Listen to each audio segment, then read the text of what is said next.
brought to you by TechnoSpark 20 series smartphones। नमस्कार दोस्तों, मैं हूं विजय विद्रोही। आप मुझसे जुड़ चुके हैं, इसके लिए आप सबका तहे दिल से शुक्रिया।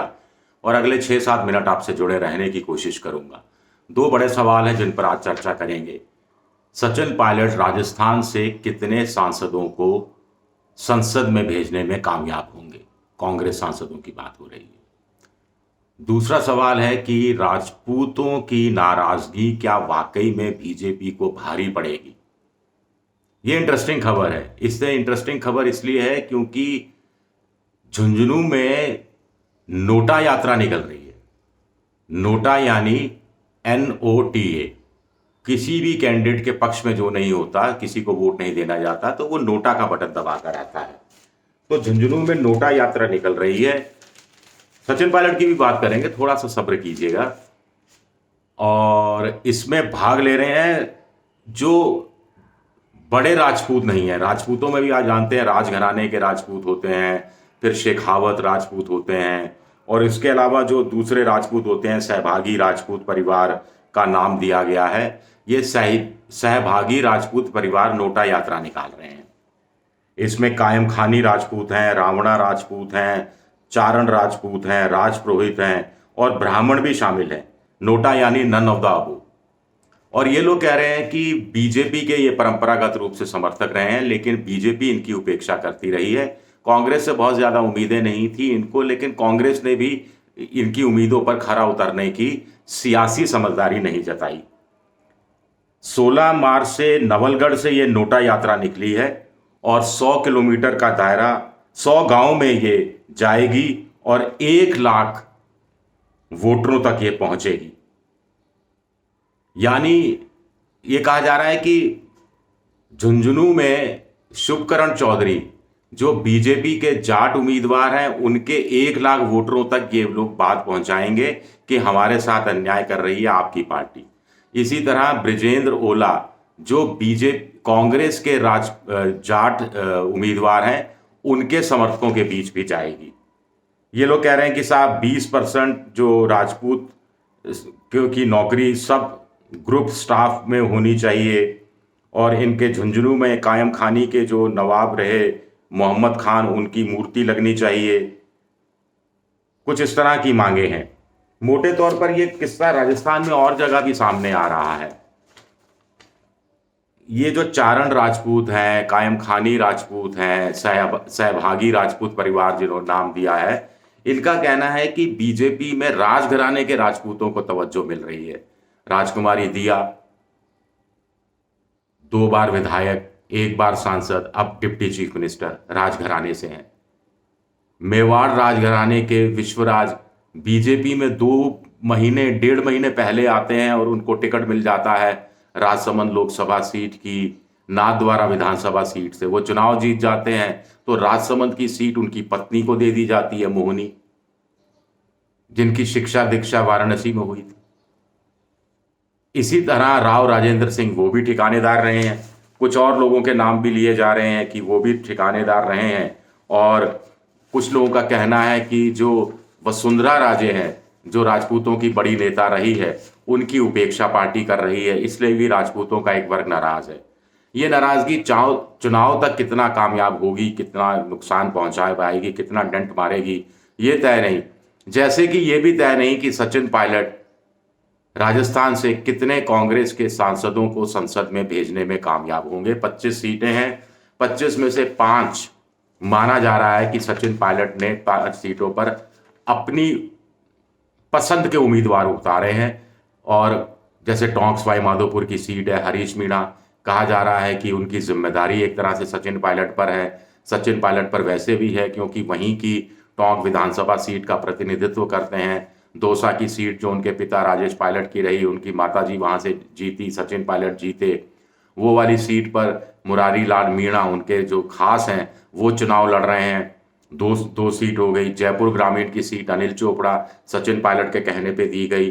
कुछ लोग कहते हैं कि प्रहलाद गुंजल को भी सचिन पायलट ही पार्टी में लेकर आए और टिकट दिलवाने में उनकी बड़ी भूमिका रही है।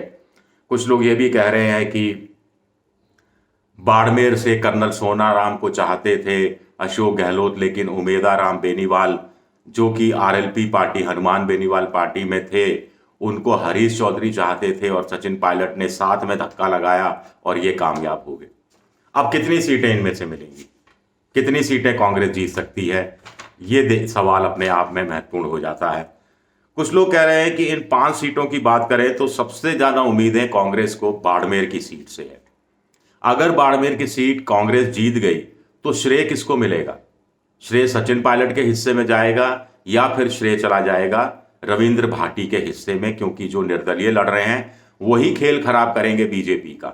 अगर वो बहुत बहुत अच्छा प्रदर्शन करेंगे, राजपूत वोटर वैसे ही नाराज है बीजेपी से, 2.5-3 लाख वहां राजपूत वोटर है, वो अगर रविंद्र सिंह भाटी के पक्ष में आ जाता है तो उम्मीदाराम की उम्मीदें बंध सकती हैं।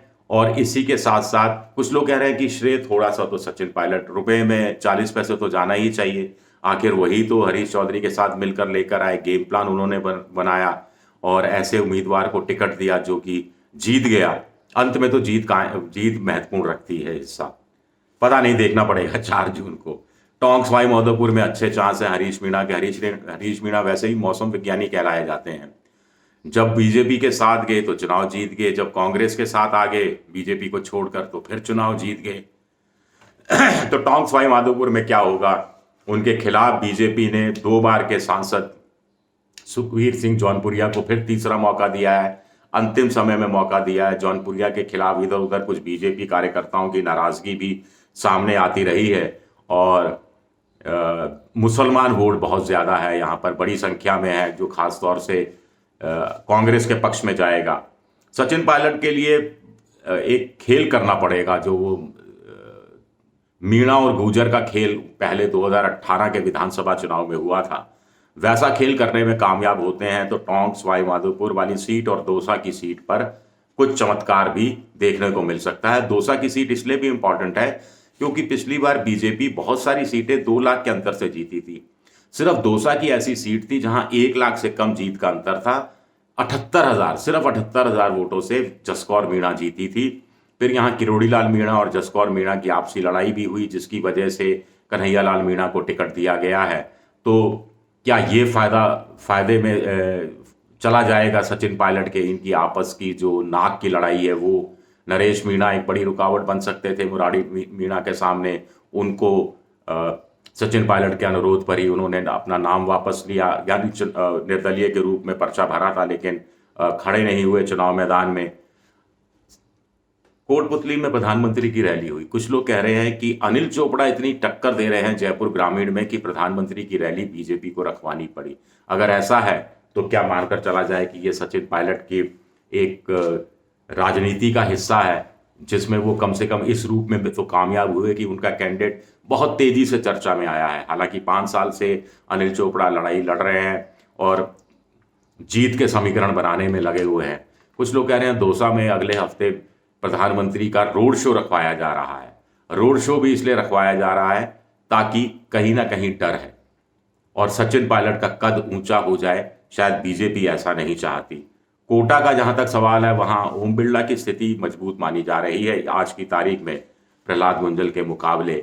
लेकिन वहां अगर प्रहलाद गुंजल हारे तो तय है कि हार का ठीकरा किसके सर फूटना है,